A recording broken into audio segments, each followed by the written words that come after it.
Imagine being a child at the age of 10. Sitting down in front of you is your favorite Nintendo console, the Nintendo 64.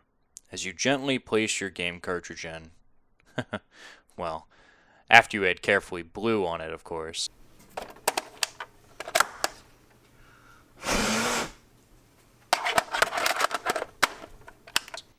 It boots up and a nostalgic space background appears with those bold words.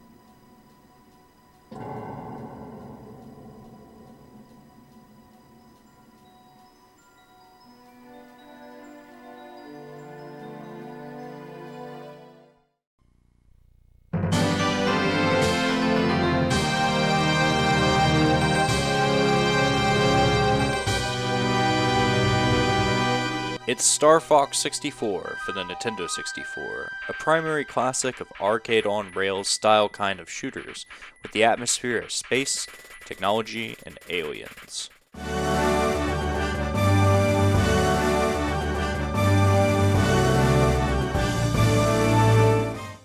Released in 1997, over 20 years ago, this masterpiece hit the store shelves on the Nintendo 64 and began its reign of anthropomorphic animals who fly in spaceships known as R-Wings to thwart the evil forces of Andross once again. Star Fox 64 places you as the leader of Star Fox, Fox McCloud, a hired mercenary with a strong sense of justice.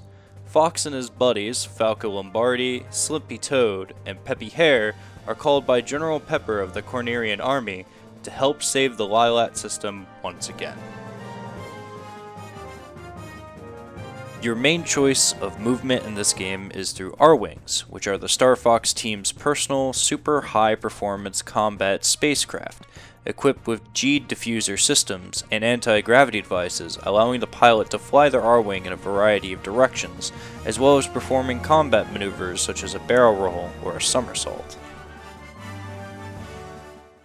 Star Fox 64 is primarily an on-rails shooter, which means that you are locked to moving forward and going only across the screen up, down, left, or right, which can lead to very tricky situations where you want to make it from one side of the screen to another, or one corner to the other corner of the screen.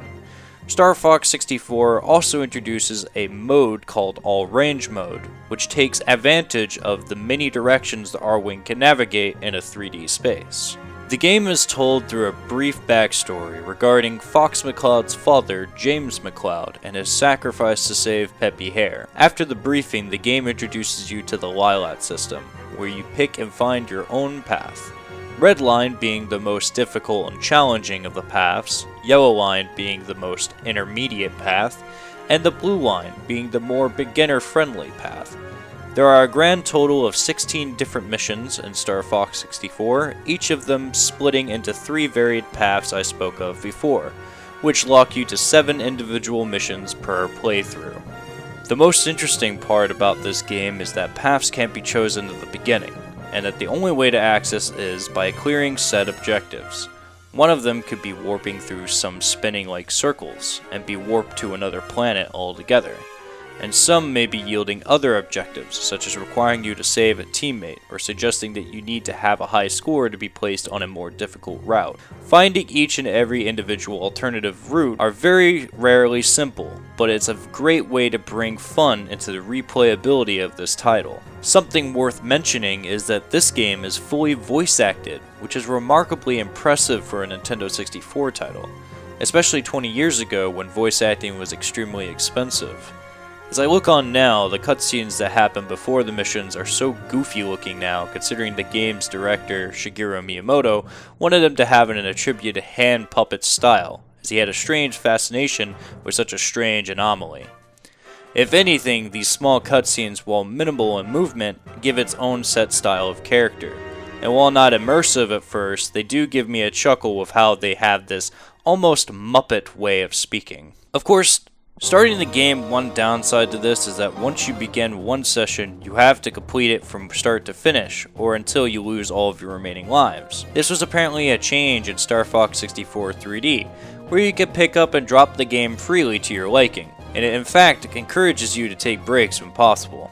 While I don't inherently see this as a flaw, seeing the game lasts anywhere between 30 minutes to 2 hours or so, it seems pretty reasonable to make you complete the game all the way through, keeping the same flow and feeling of a real arcade shooter. I will admit that having the option to take a break and relax my hands from mashing would have been nice for sure. I suppose another issue is the only way to replay a previous stage is to start over and lose a life, then choose a different route from that way if you accomplish the set objective. Otherwise you won't be able to play any individual mission, aside from the route you've chosen. Perhaps you could say this is something missing from Star Fox 2, which was unfortunately never released until the Super Nintendo Classic, a whole 20 plus years later.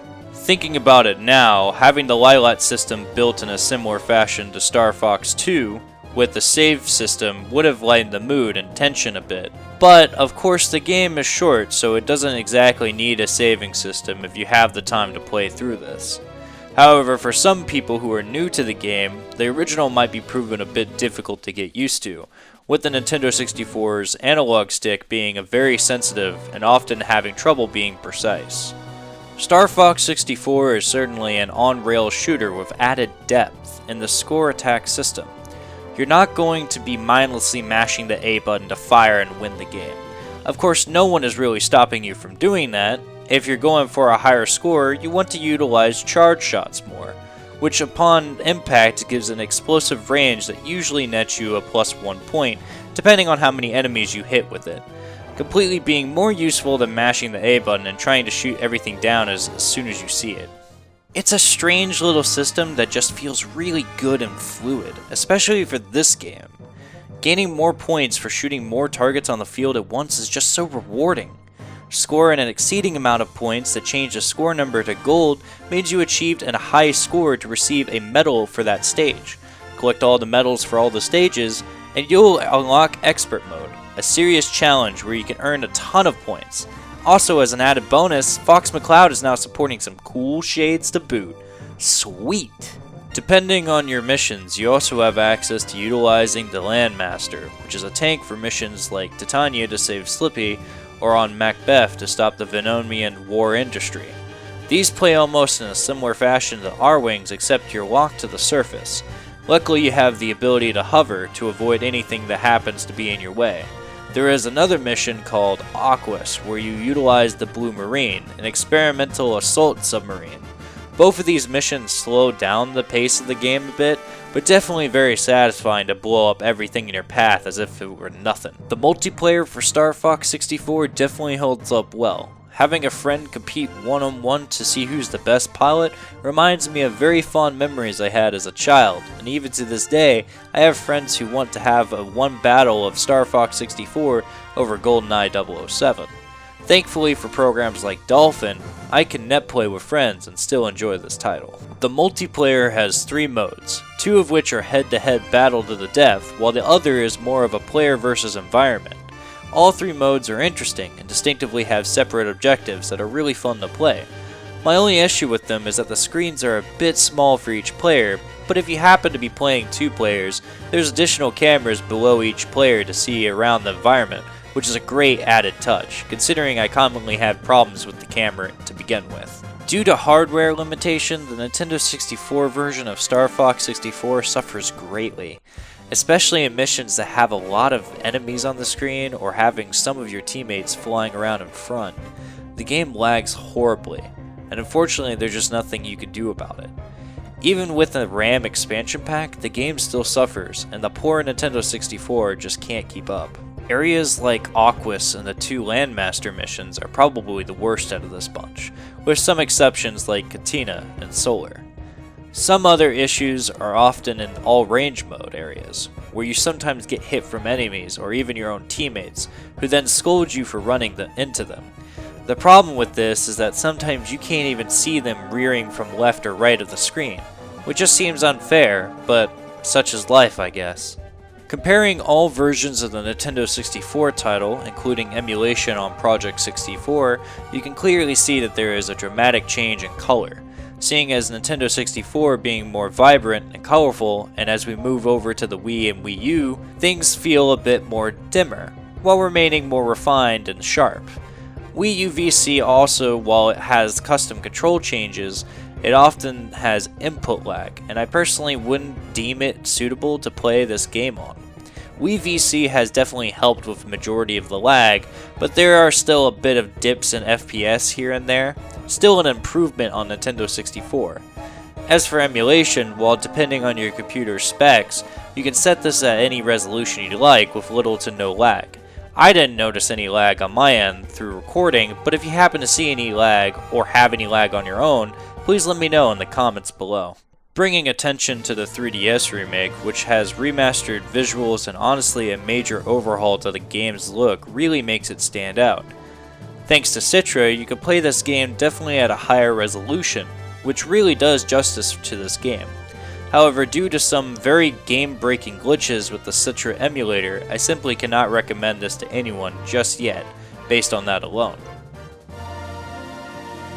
As for comparison's sake, the Nintendo 3DS can only output 240p, which is about the same as the Nintendo 64. Quite a shame on Nintendo's part for creating hardware that doesn't output a good quality picture, but they do know how to bring attention to detail in the gameplay. Something I had forgotten to mention before is there is gyro aim that is added as a feature to the 3DS remake, and it works pretty well. All of the music in this game is remastered and orchestrated, and I love it. It sounds absolutely amazing. In fact, give these two a listen. This is Katina from Star Fox 64 and Star Fox 64 3D.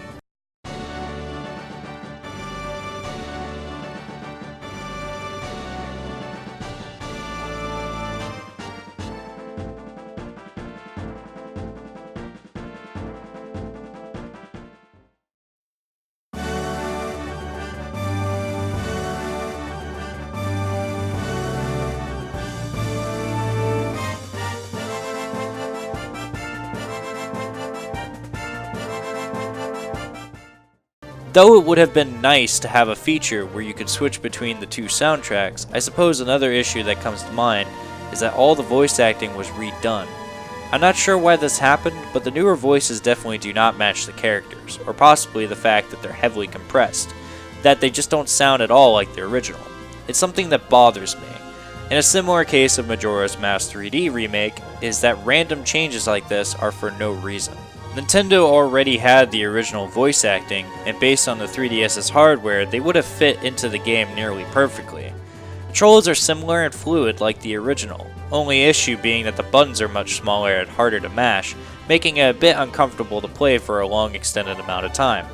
But I will say this remake gets definitely a passing grade, besides some minor nitpicks. If this is something that interests you, Star Fox 64 3D is available as a Nintendo Selects title for around $20 US. My thoughts on this game is that it's a classic retelling of the original Star Fox on the Super Nintendo, being placed in Fox's shoes of becoming a man and following in his father's footsteps as a great pilot. Personally, I'd wish this game was remade on better hardware such as the Wii U or Switch, but I can understand the placement of Nintendo 3DS being the ideal choice. Star Fox 64 is a timeless title with hours and hours of replayability, and quite possibly one of the greatest arcade-styled shooters to date. This game holds up well, so well that I'm giving this game 8 killed Slippies out of 10. Roasted toad for dinner tonight.